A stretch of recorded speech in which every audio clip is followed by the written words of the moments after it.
선관위가 그러면 그렇게 가족기업처럼 운용되고 어떤 감시로부터 취해법권처럼 도는 것이 자연스럽다는 말인가요?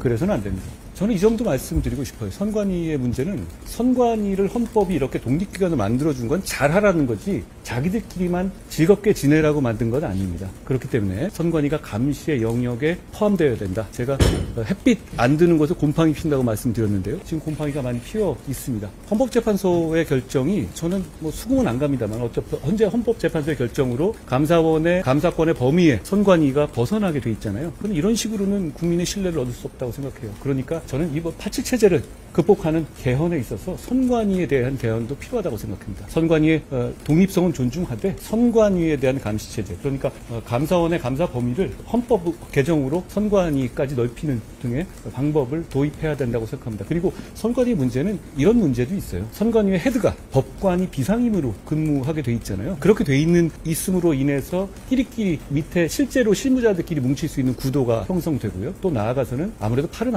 안으로 굽기 때문에 법관이 수장으로 있는 조직에 대해서 사법적인 감시에 대해서 조금 국민들이 느슨하지 않겠느냐라는 우려가 있을 수 있습니다. 그렇기 때문에 법관이 선관위의 수장을 맡는 것도 이제는 바꿔야 한다라고 저는 생각합니다. 저는 선관위에 관해서 장관 때부터 당대표 이르기까지 지속적으로 문제 제기를 해왔습니다. 그런데 제가 정치를 해보니까 선관위에 대해서 적극적으로 공개적으로 문제 제기를 하는 정치인들이 흔치 않습니다. 그 왜 그런지 아시죠? 선관위를 무서워합니다. 정치인들은. 선거법에 관한 유권 해석을 내리고 선거법에 관한 고발을 할 권한이 독점적으로 있기 때문이죠.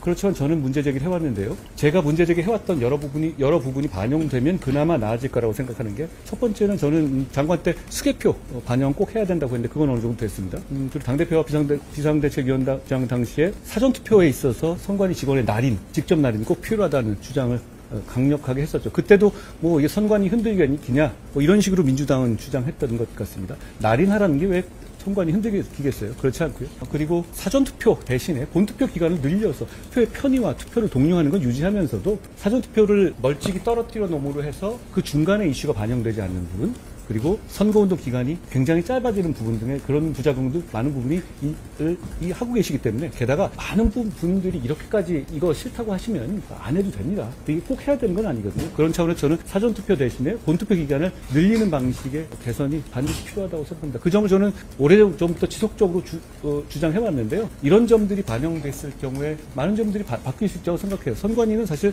아까 이렇게 말씀드렸죠. 법관이 계속 수장을 맡잖아요. 임시직이잖아요. 그러면 선관위 에서 최근 있었던 어떤 그런 가족 채용이라든지 이런 문제는 2024년에 어떤 기관에도 이런 거 없습니다. 굉장히 오래전 얘기인데 그렇게 자기들끼리만 뭉쳐있고 감시의 영역에서 배제되어 있기 때문에 그랬던 것이기 때문에요. 예, 그런 점들 감안해서 개선이 필요하다는 말씀드립니다.